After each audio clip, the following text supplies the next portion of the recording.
Hello everyone, in this video we'll talk about how to start UPSC preparation from scratch basically for 2025 examination. देखो now onward we have remains only we can say 5 to 6 month if it take it from August to December, then we have only 5 to 6 month, and in this 5 to 6 month, if you really want to start from beginning, I repeat, if you want to start from beginning, basically it means you have no any knowledge regarding this, and you inspired to dive into this UPSC, then you have to follow some strategy, and I will talk in this video कि किस तरह से आप इस चीज़ को अभी आप फॉलो कर सकते हो, and if you really follow this strategy then you have some confidence regarding UPSC 2025, ठीक है। और यूपीएससी 2025 के लिए बेसिकली इसका जो प्री होगा ये मई में होगा प्री, तो अभी आपके पास एक तरह से बोल सकते हैं कि टाइम है if you really want to crack it from your bottom of the heart, ठीक है। एंड क्योंकि इतना समय हो जाता है, और इतना अगर अब अच्छे से इस चीज़ को टाइम दोगे तो हो जाएगा। बेसिकली अभी आपको क्या करना है, मैं थोड़ा सा ओवरव्यू दे देता हूँ कि अगर आपके पास अभी से आई एम सपोजिंग कि अगस्त से स्टार्ट कर रहे हो, ठीक है, फ्रॉम बिगनिंग, तो आप 1 मंथ में अगस्त में पूरे अगस्त अगर you know any background from humanities subject, then you just follow NCERT, and NCERT follow करो। देन एनसीईआरटी भी कुछ कुछ के होते हैं जिसको कि आपको फॉलो करना है। In one go you can read 6 to 12 NCERT, and 6 to 12 basically for geography, and 6 to 12 geography को 6 to 10 पहले कर लो, ठीक है। और वन गो में इसको बार बार रिपीट नहीं करना है, बार बार नहीं पढ़ना है, बिकॉज ये होता है कि यू नो वेल कि हाँ मुझे कितना करना क्या है। और मैं इसमें बता रहा हूँ कि अगर 6 to 12 के बाद 6 to 10 कर लिए, इसमें 11 एंड 12 का एनसीईआरटी करते हो जियोग्राफी का, तो it is sufficient. I am repeating, it is sufficient, क्योंकि अगर आप PYQ इसका एनालाइज करोगे देन यू विल रियलाइज़ कि हाँ ये इसी से आ रहा है, कहीं ना कहीं थोड़ा बहुत ट्विस्ट करता है जो कि टेस्ट सीरीज़ एंड ऑल से हो जाता है, ठीक है। तो आपको बस इतना ये चीज़ करना है। फर्स्ट मंथ में आपको पूरा एनसीईआरटी करना है, इट मीन्स अगस्त में आपको पूरा एनसीईआरटी करना है। देन सितंबर में you have to choose some standard book, ठीक है। स्टैंडर्ड बुक लिस्ट फॉलो करो कुछ कुछ का, और वन थिंग रिमेंबर कि एक सब्जेक्ट के लिए एक सोर्स होना चाहिए, एक सोर्स, जो कि अगर हम लोग बात करते हैं हिस्ट्री में, तो हिस्ट्री में आपका हो जाता है स्पेक्ट्रम मॉडर्न हिस्ट्री के लिए, तो it is more than sufficient. और एंशियंट के लिए आप एंशियंट का अगर मैं बात करता हूँ तो तमिलनाडु बोर्ड का ले सकते हो, ठीक है, और या फिर एनसीईआरटी फॉलो कर सकते हो। तो ये देखो इतना होता है कि कुछ कुछ जैसे सब्जेक्ट। और हाँ, एक one thing is most important here कि हिस्ट्री का जो एक है अगर आप एनालाइज करोगे तो इसका थोड़ा सा डाइवर्स हो जाता है। तो इसके लिए आप चाहो तो 11th एंड 12th का जो थीम आता है, थीम एनसीईआरटी, तो उस चीज़ को फॉलो कर सकते हो, ठीक है। तो यहाँ से मैं बताया हिस्ट्री का हो जाएगा, जियोग्राफी का हो जाएगा। पॉलिटी के लिए if you have no any background then you just go to NCERT section, और एनसीईआरटी के लिए 11th का जो एनसीईआरटी है उसको पढ़ो, it is more than sufficient for your building basic concept. And after that one and only one, जो कि यूपीएससी में UPSC aspirant treat like a god, then just M Laxmikanth, ठीक है। एम लक्ष्मीकांत को आप फॉलो करो just for polity, and it is I can से it is more than sufficient. और अगर कोई चाहे तो डी वसु को भी फॉलो कर सकते हैं, जो कि जनरली बच्चे फॉलो करते हैं, then you can it is sufficient I can say, ठीक है। तो इतना कर लो, फिर उसके बाद हो गया ये 3, जियोग्राफी का हो गया। फिर इन्वायरमेंट सेक्शन का अगर मैं बात करता हूँ तो इन्वायरमेंट के लिए आपको ज़्यादा कुछ नहीं करना है, ठीक है। ये इसके लिए एनसीईआरटी भी पढ़ने की कुछ ज़्यादा जरूरी नहीं है। देखो इसमें क्या होता है कि एक होता है 12th का एनसीईआरटी तो पढ़ लो, ठीक है, वो लास्ट का जो 4 चैप्टर होते हैं, लास्ट 4 चैप्टर उसका कर लो।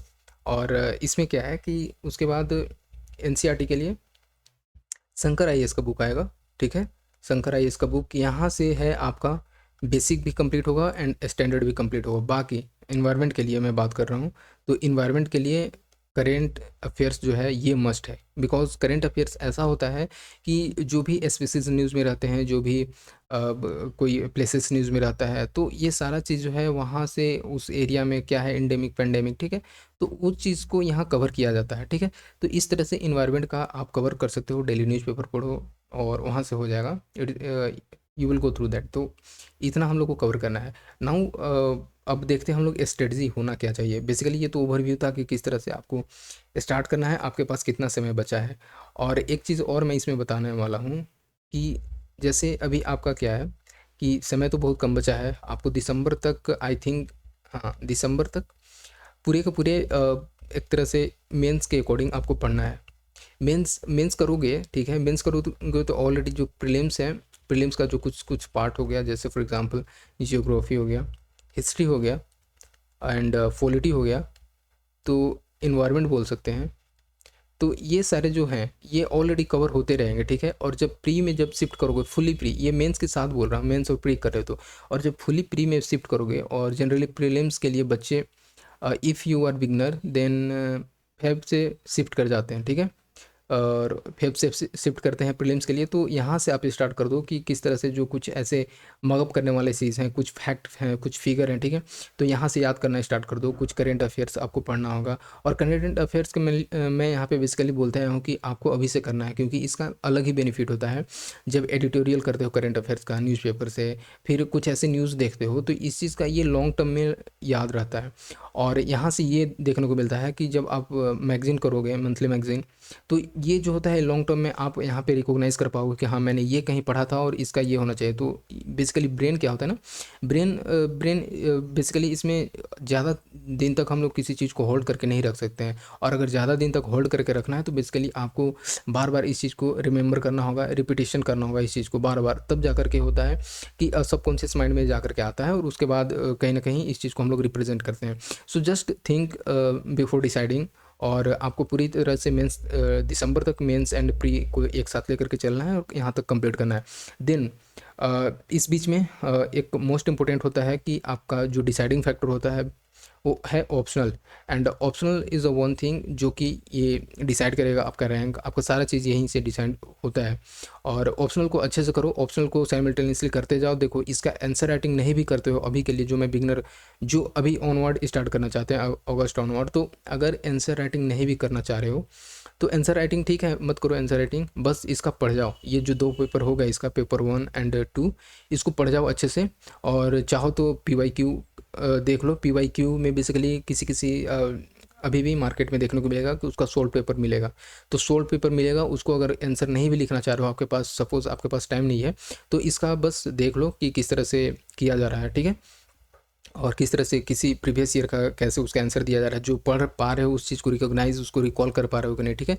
तो बेसिकली यहाँ से ये चीज़ प्रैक्टिस कर सकते हो, ठीक है। ऑप्शनल का ऑप्शनल भी कर लो, हो जाता है, अभी 5 मंथ है, हो जाएगा। अगर आप 3 आवर दे रहे हो ऑप्शनल पे केवल, तो हो जाएगा, सफिशियंट है, ठीक है, अच्छे से हो जाएगा। तो इस चीज़ करो। बाकी मेंस के लिए तो ये सारा सब्जेक्ट जो है ये करना ही है। और हाँ, वन थिंग मोस्ट इम्पोर्टेंट, अगर आपका सीसेट, मैं सीसेट पे भी यहाँ पे कर रहा हूँ, देखो बात ये है कि यूपीएससी कैसे कब यू टर्न ले कोई नहीं जानता है, क्योंकि पता है कि 2023 में ऐसा माना जाता है कि it was toughest in many different senses, तो ये टफेस्ट था, ठीक है। और 2024 का अगर बात करते हैं तो थोड़ा lenient किया, और मे बी 2025 में इट कैन बी वर्स्ट, ठीक है, लाइक 2023। तो ये इसके लिए भी रेडी रहना होगा, क्योंकि हो सकता है इसमें और भी कुछ ज़्यादा चेंजेस करे। तो ऐसा सपोज जो इसमें क्या होता है ना कि जो एग्ज़ाम हुआ है अभी, ठीक है, रिसेंट में, तो इसके अकॉर्डिंग आगे नहीं करना है, जस्ट इसके बैक के अकॉर्डिंग। इट मीन्स कि जैसे 24 हुआ है तो 24 हुआ है तो इसके अकॉर्डिंग आपको ट्रीट नहीं करना है, 25 में 24 के अकॉर्डिंग आ गए, इसको जस्ट ये पहले से ट्रीट करो, या फिर इसके और भी वर्स्ट कंडीशन सोच सकते हो कि कितना यूपीएससी जा सकता है। Really one thing is important कि we can't predict UPSC, but we can assume something, we kept ourselves in a tougher side, so just think about it। And 2025 के लिए आपको बस इतना करना है। और बाकी जो भी मैं कुछ यहाँ पे ओवरव्यू दे रहा हूँ, जैसे सबसे पहला क्या है, मैं बेसिक यहाँ पे बात कर रहा हूँ कि आपको सिलेबस रखना है, मैं इस चीज़ को बार बार बोलते आया हूँ। और एग्ज़ाम पैटर्न पे आपको इसका समझ रहा है कि किस तरह से सिलेबस है, सिलेबस को भी अच्छे से कर लो।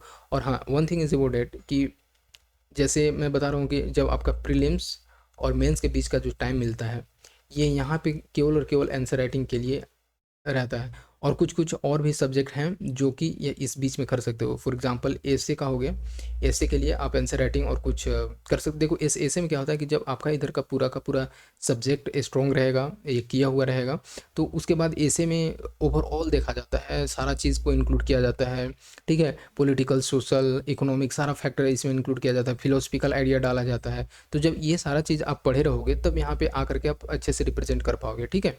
तो इस चीज़ को थोड़ा सा ध्यान रखना है। तो ऐसे इस बीच में कर पाओगे प्रीलिम्स एंड मेंस के बीच में, और बाकी ऑप्शनल तो अभी से करते आ रहे हो, और आंसर राइटिंग इस बीच में करना होगा जब प्री हो जाने के बाद, जब मेंस के बीच में टाइम बचता है तो इस कारण से मैं ये चीज़ बताने वाला हूँ, क्योंकि बाद में दिक्कत होता है ना, बिगनर को बहुत ज़्यादा दिक्कत होने लगता है, उनको पता नहीं रहता है, और जब ये फर्स्ट अटैम्प्ट दे चुके होते हैं देन दे रियलाइज़ कि काश ऐसे करना चाहिए था, और वो अपनी गलती से सीखते हैं। So what I have done wrong in my journey, तो और जो भी जिसके साथ ये होता है, तो जब बताया था तो उनको फॉलो करना चाहिए, उनकी बात को समझना चाहिए कि हाँ by this way I can. Basically क्या होता है कि you can't improve well in single day, literally if I will talk. तो इस चीज़ को कैसे करना है, तो ये थोड़ा सा लॉन्ग जर्नी है, और इस चीज़ को धीरे धीरे इम्प्रूव किया जा सकता है। So just think about it. And ये जो है मेंस कर लो, प्री कर लो, इसके बीच में यहाँ पे आंसर राइटिंग करना है ऐसे ऐसे का, और ऐसे भी कर सकते हो इस बीच में। बाकी सीसेट का बात आया तो मैं यहाँ पे बताने वाला था कि अगर आपका पूरा कोई भी बैकग्राउंड नहीं है, if you belong to humanities and you don't know anything about that, तो इसमें बस आप अभी चाहो तो देख सकते हो 1 आवर, ठीक है। नहीं तो आप जैन ऑनवर्ड, ठीक है, यहाँ से जैन से स्टार्ट कर दो सीसेट को एकदम देखना, ठीक है। 3 आवर 4 आवर दो, 3 आवर, और उसके साथ हो जाता है, ठीक है, हो जाएगा अच्छे से अगर दोगे तो। नहीं तो कभी कभी होता है किसी के साथ यहीं पे आकर के, although it is qualifying in nature, but difficulty face करना पड़ता है स्टूडेंट को।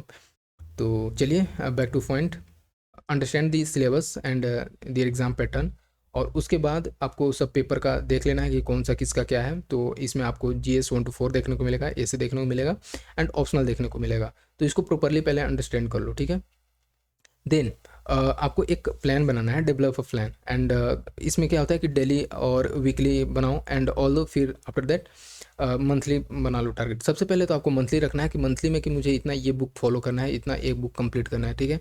देन आपको उसको फिर वीक में करना है कि वीक में मुझे इतने चैप्टर करना है, एंड अगेन डेली बेसिस पे कि आज मुझे इस चैप्टर का हाफ चैप्टर खत्म कर देना है। सो इस तरह से क्या होता है कि एक जब टारगेट फिक्स रहता है लोगों के पास किसी किसी भी चीज़ को करने के लिए ना, target is very very necessary. और जब टारगेट अपने हैंड में रहता है तो देन वी रियलाइज़ कि हाँ मुझे इतना करना है, और इसके बाद हो जाएगा, ठीक है, और हो ही जाता है एक्चुअली। तो फिर उसके बाद आपको टारगेट ये फिक्स कर लेना है। देन आपको फिर सब्जेक्ट के अकॉर्डिंग कि आपको कौन सा किस चीज़ पे ज़्यादा प्रायोरिटी दे रहे हो। कभी कभी क्या होता है कि किसी सब्जेक्ट में आप मोर कंफर्टेबल होते हो तो उसको थोड़ा सा लेस टाइम दे सकते हो, ठीक है, और बस वो चीज़ करते जाओ। मैं एक और चीज़ बार बार बोल रहा हूँ कि रिमेंबर करना है, याद करते जाना है फैक्ट एंड फिगर अभी से, क्योंकि एक बार तो याद करके आप इसको कंप्लीट नहीं कर सकते हो, but you can recall it again and again when you study back, ठीक है। तो इस चीज़ को है, जब फिर से दोबारा आप पढ़ते हो तो उसके बाद तो आप इसको इस चीज़ को रिकॉल कर पाओगे। तो आपको रटना है, याद करना है, क्योंकि जब ये बाद में रियलाइज़ होता है, बहुत होते हैं ऐसे टॉपर्स, बहुत होते हैं ऐसे मेंटर्स की ये बताते नहीं है कि कितना रटना है, कितना क्या करना है, but it is very very necessary. इसी वजह से जो लूसेंट बोला जाता है ना, लूसेंट पढ़ो, किसी न किसी तो सजेस्ट किया होगा, किसी टॉपर से सुना होगा कि लूसेंट पढ़ने के लिए इसी वजह से बोल जाता है, क्यों, क्योंकि यहाँ पे वन लाइनर दिया रहता है। One liner is very very important to represent and to recall during examination, ठीक है। So just do it. And again core subject का प्रिपरेशन कैसे करना है इसके बारे में हम लोग देखते हैं। तो कोर सब्जेक्ट का प्रिपरेशन के लिए बेसिकली ना यहाँ पे आप देखो कि जैसे GS पेपर 1 हो गया, तो GS पेपर 1 में इंडियन हेरिटेज है, कल्चर है, ठीक है, हिस्ट्री एंड जियोग्राफी है। तो हिस्ट्री एंड जियोग्राफी के लिए तो मैंने बताया कि if you are beginner and you want to start from scratch, then you just go with NCERT, and if you have some knowledge about it, then you can just shift to 11 12th NCERT, which is very very important, and geography के लिए तो I can say it is more than sufficient. And then history के लिए theme बता दिया मैंने, और कुछ बुक होते हैं स्टैंडर्ड बुक लाइक स्पेक्ट्रम, क्योंकि अभी अभी आप रियलाइज़ करोगे, इसका एनालिसिस करोगे, तो थोड़ा सा वेटेज इसका कम होते आया है और होते ही रहेगा, पता नहीं यूपीएससी कैसे कब शिफ्ट कर जाए। So we have to prepare about it, ठीक है, क्योंकि वी डोंट नो यूपीएससी का कब माइंड चेंज होता है। तो इसके लिए हम लोग को जो करना है बेसिक करके जाना है, वो चीज़ करना ही होगा। तो स्पेक्ट्रम कर लो। और देखो आर्ट एंड कल्चर के लिए ना, आर्ट एंड कल्चर के लिए बेसिकली एनसीईआरटी जो 11th का आता है, 11th का एनसीईआरटी, तो इसको कर लो, ठीक है। और ये कर लोगे ना, ये लॉन्ग टर्म में हेल्प करेगा। ये कब करेगा, ये मेंस में हेल्प करता है, अच्छे से करता है। देखो क्या था कि जब प्री होता था पहले, अगर मैं बात कर रहा हूँ 23 से बैक जा करके, तो वहाँ पे कुछ ऐसे क्वेश्चन पूछे जाते थे आर्ट एंड कल्चर से कि मतलब एनसीईआरटी से ना, ये 11th के एनसीईआरटी से बन जाता था। बट अब क्या हो रहा है कि अब थोड़ा सा डाइवर्स होते जा रहा है यूपीएससी इस आर्ट एंड कल्चर के मामले में बात करते हैं तो। लेकिन होल्ड ही है, अगर बात करते हो मेंस के लिए, ठीक है, तो मेंस के लिए अगर करना चाह रहे हो तो ये काफ़ी इंपॉर्टेंट है 11th का जो है एनसीईआरटी। यहाँ से क्या होता है कि एक बेसिक कंसेप्ट बनता है, और बेसिक कंसेप्ट बनने के बाद यहाँ पे फिगर भी पूछा जाता है। जब क्वेश्चन बनेगा ना, तो क्वेश्चन के बनने के बाद वहाँ पे रियलाइज़ करोगे कि हाँ, जब जो भी मैंने पढ़ा है यहाँ से बनते जा रहा है। और कुछ कुछ अगर सभी इसको एक बोल सकते हैं कि if you want to add on something, तो आप चाहो तो नितिन सिंघानिया का जो आता है, ठीक है, नितिन सिंघानिया का ये देख सकते हो आर्ट एंड कल्चर का। बाकी it is more than sufficient, ठीक है। बस बस यही है। And then start with NCERT books, मैंने ये बार बार बता रहा हूँ। और बाकी ये देखो, जैसे यहाँ पे मैंने बिपिन चंद्रा कोई कोई पढ़ते हैं, but if you have no time, ये ज़्यादा नेसेसरी नहीं है, इसको मत पढ़ो, ठीक है। और देखो ये जो, रहता है कि ह्यूमन जियोग्राफी, ये तो एनसीईआरटी हो गया। और एक जो जीसी लियोन का है, तो जिस लियोन का है आप इसको देख सकते हो। ये बेसिकली फॉर वर्ल्ड जियोग्राफी जो होता है, कुछ कुछ ऐसे सेक्शन होते हैं जो कि थोड़ा सा एनवायरनमेंट से मैच करते हैं। इसका जो क्लाइमेट वाला जो चैप्टर है, ठीक है, क्लाइमेटोलॉजी, वहाँ से देख लो, ये चीज़ थोड़ा सा मैच करता है। तो यहाँ से इतना कर सकते हो। इस तरह से पेपर 1 जो होता है ये हो जाता है। और अगर बात रहा कि मुझे नोट्स बनाना है कि नहीं, ठीक है, तो नोट्स के लिए ना अभी बिल्कुल टेंशन ना लो। नोट्स के लिए, नोट्स ऐसे बहुत सारे मार्केट में अवेलेबल हैं, ऐसे शॉर्ट नोट्स, टॉपर के नोट्स, बहुत सारी चीज़ें हैं। बट अभी क्या है कि अभी आपको बस पढ़ते जाना है, पढ़ते जाना है। अब जब पढ़ लो, अगर उस बीच में अगर फिर टाइम बचता है, तो एज अ शॉर्ट नोट्स, क्योंकि पढ़ने के बाद तो ऐसा नहीं है कि एक बार पढ़ लो तो बस हो जाएगा, फिर से इसको रिवीजन करना होगा। और रिवीजन के टाइम पीरियड में आप चाहो तो इस एक स्मॉल शॉर्ट नोट्स या चीट नोट बना सकते हो, ठीक है। तो ये इतना बस ध्यान रखना है। तो ठीक है, इतना कर लो। And then we shift to paper 2। तो पेपर 2 के लिए क्या करना है, पेपर 2 में बेसिकली गवर्नेंस, ठीक है, गवर्नेंस पढ़ना है, constitutions, polity and social justice. Social justice के लिए देखो एक और ना, इंडियन इंडियन इसमें मैं पेपर 1 में बात कर रहा हूँ। तो यहाँ पे इंडियन सोसाइटी का पढ़ना था, तो यहाँ से हो जाता है। बेसिकली एनसीईआरटी करोगे, अगर बैकग्राउंड नहीं है सोशियोलॉजी का तो हो जाएगा। देखो यहाँ पे क्या है, तो इसमें अगर हम लोग बात करते हैं तो इंडियन पॉलिटी जो है एम लक्ष्मीकांत का, ये तो स्टैंडर्ड बुक में आ जाएगा। इसको करना चाहो कर लो। गवर्नेंस के लिए ना मैं एक बार बता रहा हूँ कि इसको मत करो, ठीक है, अगर if you talk about UPSC specially, क्योंकि गवर्नेंस का इतना ये चीज़ रिलेवेंस नहीं रहता है। गवर्नेंस का अगर हम लोग बात करते हैं तो जो करंट में चल रहा है, ठीक है, करंट में जो भी चल रहे हैं थिंग्स, ठीक है, उस चीज़ को रिलेट किया जाता है, तो वहाँ से हो जाता है। अगर कोई और एग्जाम का देना है, पीसीएस देना है, तो you can follow M Laxmikanth, ठीक है, गवर्नेंस के लिए। तो इसका कर सकते हो पॉलिटी के लिए M Laxmikanth. And then focus on current affairs related to governance, जो देखो मैंने यहाँ पे बताया, हो जाता है इसका, ठीक है। एंड सोशल जस्टिस के लिए भी यही, जो जैसे कुछ स्कीम्स आते हैं गवर्नमेंट के, तो स्कीम्स यहाँ से जनरली पूछे जाते हैं। आपको पता है कि 2024 में बैक टू बैक कितने स्कीम्स पूछे गए। I think if I remember approx तीन क्वेश्चन जो थे यहाँ से पूछे गए हैं स्कीम से ही टोटली। तो आपको यहाँ से जो भी ऐसे न्यूज़ में स्कीम आते हैं, उस चीज़ का अब देखो ना, फैक्ट एंड फिगर भी याद करना है। क्योंकि जैसे जनरली क्या होता है कि बोला जाता है कि जो डेटा रहता है वो जनरली यूपीएससी रॉन्ग देता है, but it's not in every cases. So just think about it. तो इसके बाद यहाँ पे ये कर लेना है, क्योंकि कभी भी धोखा हो सकता है। सो जस्ट नाउ पेपर 3 में अगर हम लोग बात करते हैं, तो इसमें पढ़ना है technology, economic development, biodiversity and environment security. तो मैंने ये बताया कि इन्वायरमेंट एंड बायोडाइवर्सिटी के लिए जो शंकर है इसका बुक है, वो कर सकते हो। और ये बेसिक और दोनों कवर यहाँ से हो जाएगा। और बाकी फिर साइंस एंड टेक्नोलॉजी के लिए basically we should rely on, देखो एनसीईआरटी ना, एनसीईआरटी के लिए तो ऐसे आप चाहो तो साइंस के लिए 12th का मैंने बताया था कि अभी जो लास्ट 4 चैप्टर होते हैं वो कर लो। And then NCERT technology, science and technology के लिए जितने भी करेंट अफेयर में अभी चल रहे हैं कुछ, ठीक है, तो उस चीज़ को पढ़ो। और न्यूज़पेपर कर लो, उसके बाद मंथली मैगजीन कर लो, यहाँ से हो जाएगा टेक्नोलॉजी का। और कुछ ऐसे बेसिक कंसेप्ट रहते हैं, उस चीज़ को कर लो। जैसे डिफेंस में बेसिक कंसेप्ट है कुछ कुछ, जो कि अगर बैकग्राउंड नहीं रहा है या फिर नहीं समझते तो नहीं ही समझोगे। लाइक बैलिस्टिक मिसाइल में क्या डिफरेंस है, क्रूज मिसाइल में क्या डिफरेंस है, इनका रेंज क्या है? तो लाइक दैट कुछ ऐसे क्वेश्चंस रहते हैं जो कि रिपीटिशन में रहता है और उसका बेसिक हम लोग को आना चाहिए, जो कि एक बेसिक सोर्स से बन जाता है, ठीक है। एंड देखो हम लोग क्या है कि इन अपकमिंग वीडियो हम लोग इसका प्रीवियस ईयर क्वेश्चन को अच्छे से एनालाइज करेंगे और इसका एनालिसिस हम लोग बनाएंगे पूरे 2011 से अभी ऑनवर्ड। तो इसमें होता है कि जब पीवाईक्यू को अच्छे से एनालाइज करोगे ना, तो कुछ कुछ ऐसे होते हैं क्वेश्चन रिपीट करते हैं, कहीं ना कहीं उसका एक रिलेशन रहता है प्रीवियस ईयर से, तो इस चीज़ को हम लोग कर लेंगे यहाँ से। स्टडी फ्रॉम स्टैंडर्ड सोर्स, इसके लिए economic survey and India year book में इस चीज़ को यहाँ पे मैं बेसिकली मेंशन किया हूँ, जो कि बहुत बहुत इंपॉर्टेंट है। इसका जो समरी कोचिंग वाले प्रोवाइड करते हैं उस चीज़ को देख लो, और बाकी तो ठीक है, क्योंकि इतना जो बल्कि रहता है तो खुद से तो करना थोड़ा सा मुश्किल हो जाता है एज एग्जाम टाइम पीरियड। तो इस तरह से जो कोचिंग वाले जो इसको देते हैं इस चीज़ को कर लो। Follow current development in this areas, तो मैंने बार बार बताया कि करेंट पे ज़्यादा इस पर फोकस रहता है, so you can keep it. अब हम लोग देखते हैं नेक्स्ट, ये जनरल, ये अब हम लोग बात करते हैं एथिक्स और इंटीग्रिटी एंड एप्टीट्यूड, जो कि जीएस पेपर 4 में पढ़ना है। Ethics basically which is very very important in our service, तो our service and our personal and public life both, ठीक है। तो ये भी थोड़ा सा ध्यान रखना है कि किस तरह से इथिक्स का कितना इंपॉर्टेंट है। अब देखो क्या है कि इसमें क्या है कि थ्योरेटिकल कंसेप्ट ज़्यादा है, तो इसको जितना पढ़ पाओ जितना पढ़ो, बहुत सारे ऐसे वीडियोस मिल जाएंगे यूट्यूब पे, like Vikas sir I mention here.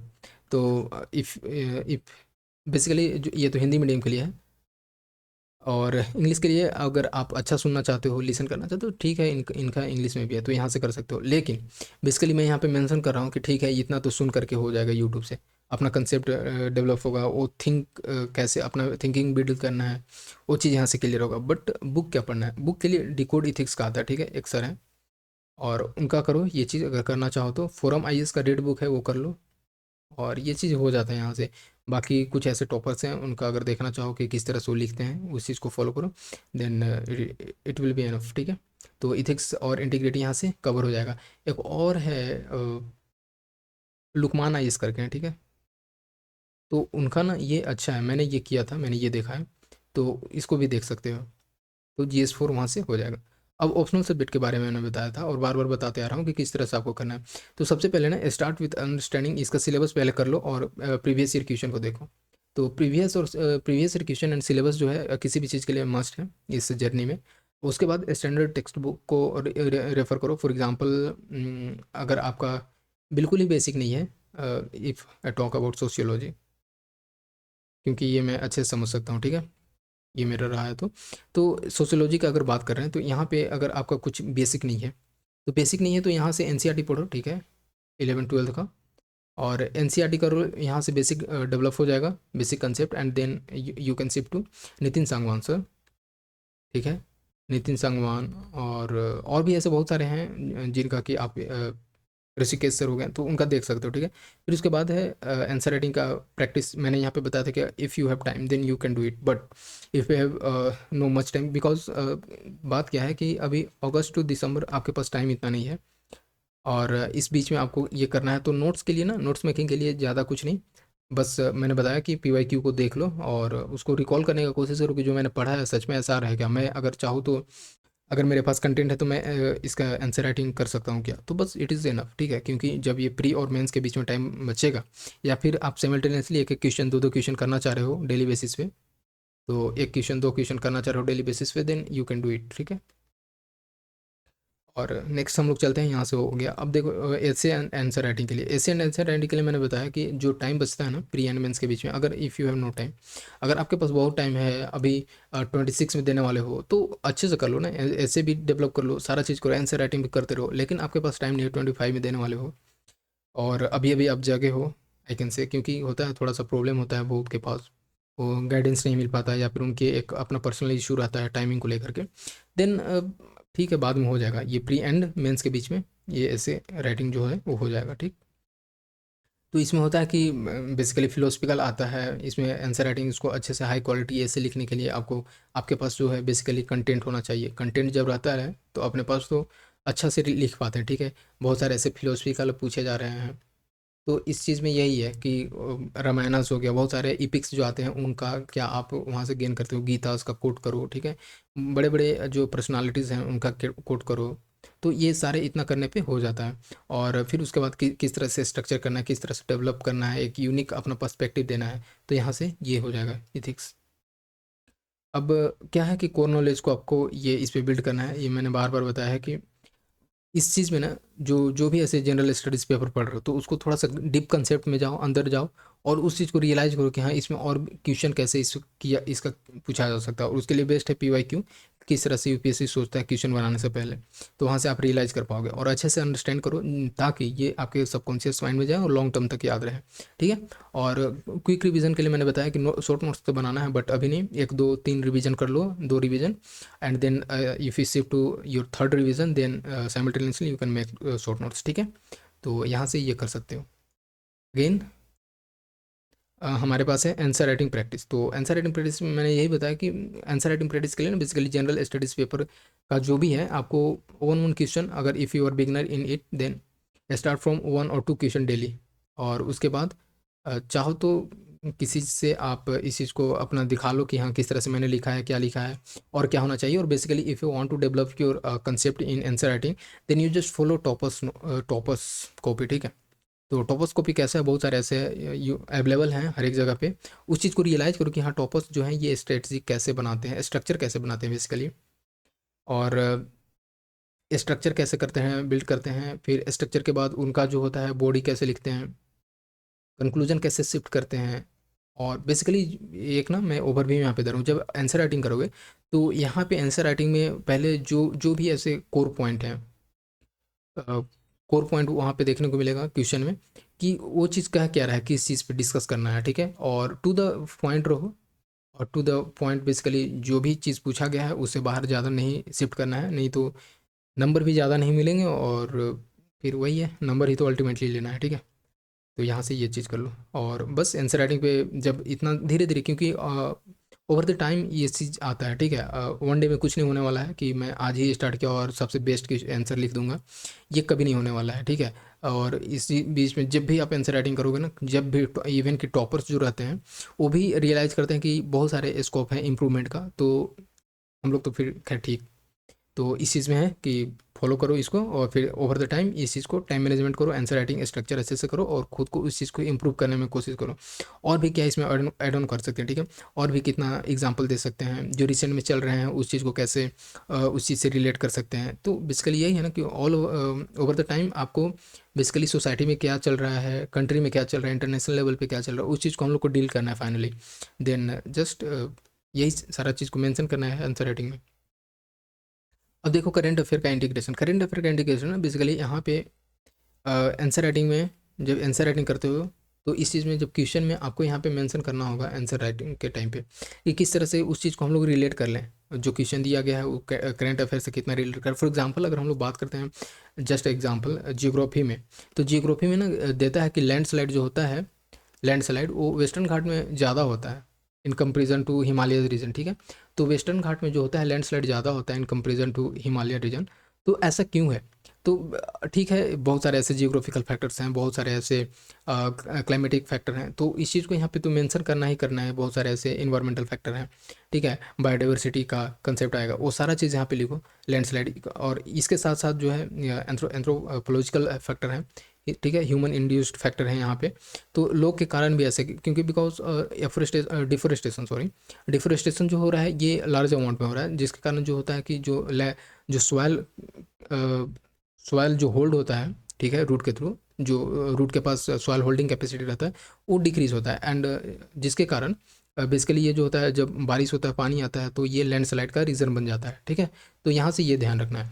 And इसी तरह से आप इस चीज़ को यहाँ पे रिलेट करना है करेंट अफेयर से। जैसे ये क्वेश्चन पूछा, ये तो नहीं बोलेगा कि अभी करंट कंटेक्स्ट है, तो फिर आप एग्जांपल दे दो कि जैसे फॉर एग्जांपल अभी जो recently it was very sad, but जो अभी फ्लड आया, ठीक है, फ्लड के कारण अभी आपको पता होगा कि, तो इस चीज़ पे मैंने वीडियो भी बनाया है कि किस तरह से दिल्ली में जो घटना देखने को मिला।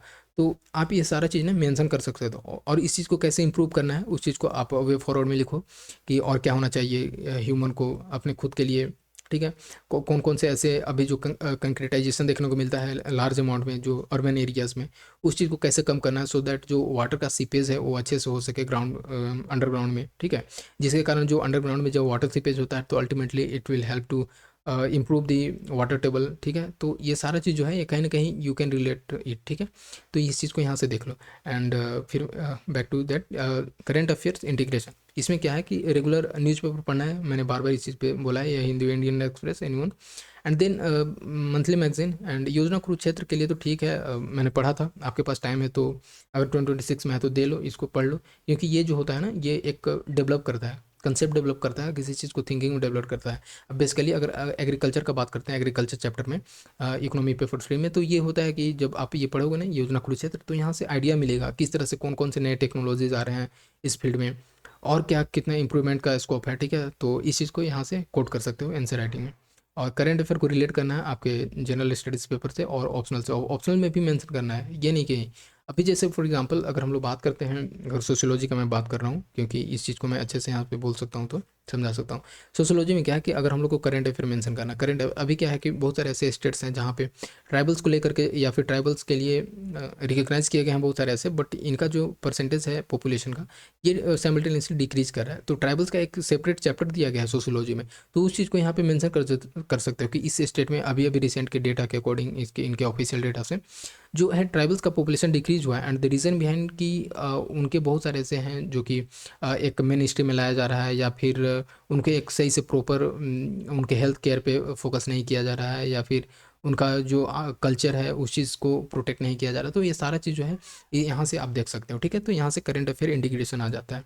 Then again mock test, mock test जो है ये मैंने बार बार बताया है कि मॉक टेस्ट अभी जो ऑलरेडी जिनका अच्छा प्रिपरेशन होगा, ठीक है, प्रिपरेशन जिनका टॉप लेवल का होगा, तो top level in the sense कि ऑन एवरेज, टॉप लेवल तो कभी नहीं होता है, इवन कि टॉप पर कभी नहीं होता है, तो ऑन एवरेज है, तो आप यहाँ से आंसर राइटिंग कर लो मॉक टेस्ट के थ्रू, ठीक है।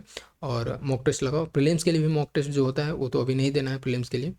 प्रीलिम्स के लिए भी मॉक टेस्ट जो है ना, अगर आपका ऑलरेडी प्रिपरेशन है, आपका अच्छे से है, तो एकदम मैं इस चीज़ को अच्छे से बता सकता हूँ कि जैन से, ये नहीं कि वेट करो कि जैन से मैं प्री का करूँगा, अगर आपका ऑलरेडी प्रिपरेशन है तो जैन से यहाँ से स्टार्ट कर दो मॉक देना, ठीक है।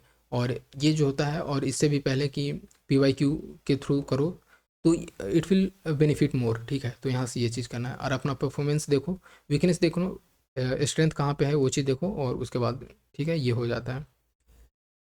अब देखो जो एसे एंड केस स्टडीज़ में होता है, ठीक है, तो एसे एंड केस स्टडीज़ में होता है कि एसे राइटिंग प्रैक्टिस करने के लिए आपको जो होता है ये टाइम कंडीशन होना चाहिए, क्योंकि आपके, और साथ ही साथ आपके पास बहुत सारा कंटेंट होना चाहिए, और उसके बाद बहुत सारे आपके पास एक बोल सकते हैं ना कि अगर क्रिएटिव माइंड है, क्रिएटिव माइंड फॉर एग्जांपल कि आपको कहानी बनाने आता है, स्टोरी फ्रेमिंग आता है, ठीक है।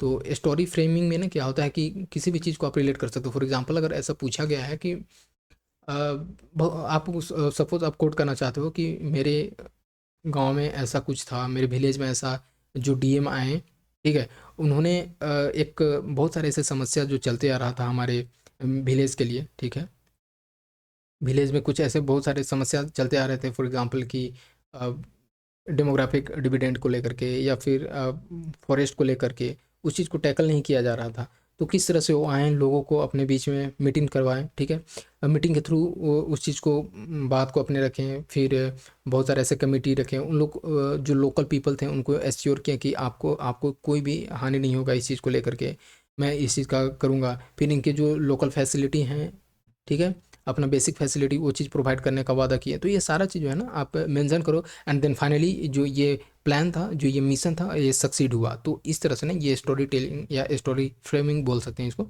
तो यहाँ से ये कर सकते हो। और फिर उसके बाद केस स्टडीज़ पे अपना वर्क करो। केस स्टडीज जो होता है ना बहुत ही एक शानदार बोल सकते हैं, अगर आपके पास अच्छा इस चीज़ की पकड़ है तो केस स्टडीज आप अच्छे से लिख सकते हो। इसमें बहुत सारे ऐसे स्टेक होल्डर रहते हैं, इस चीज़ को मेंशन किया जाता है, और इनका क्या रोल है, किस तरह से स्टेप लिया जाएगा, तो यहाँ से ये हो जाता है। देखो ये थोड़ा वीडियो लॉन्ग हो रहा है, बट अगर आप अच्छे से इसको देखोगे, थोड़ा सा स्पीड करके देख लो, और वैसे तो मैं जो बोलता हूँ लगता है कि 1.5 और 1.25 का ही के में है, तो ठीक है, ऑल राइट।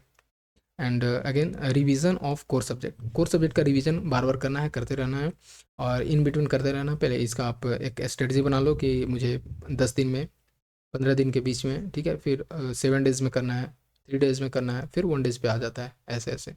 तो इस चीज़ को आपको इतना करना है। So now friend, I think ये अच्छे से समझ गए होंगे, एंड इतना ये क्लियर हो गया होगा, ठीक है। तो चलिए मिलते हैं नेक्स्ट वीडियो में। एंड इफ़ अगर आप इस चैनल पे न्यू हैं तो इस चीज़ को सब्सक्राइब कर सकते हैं एंड अपने फ्रेंड तक शेयर कर सकते हैं। सो चलिए मिलते हैं नेक्स्ट वीडियो में। Thank you.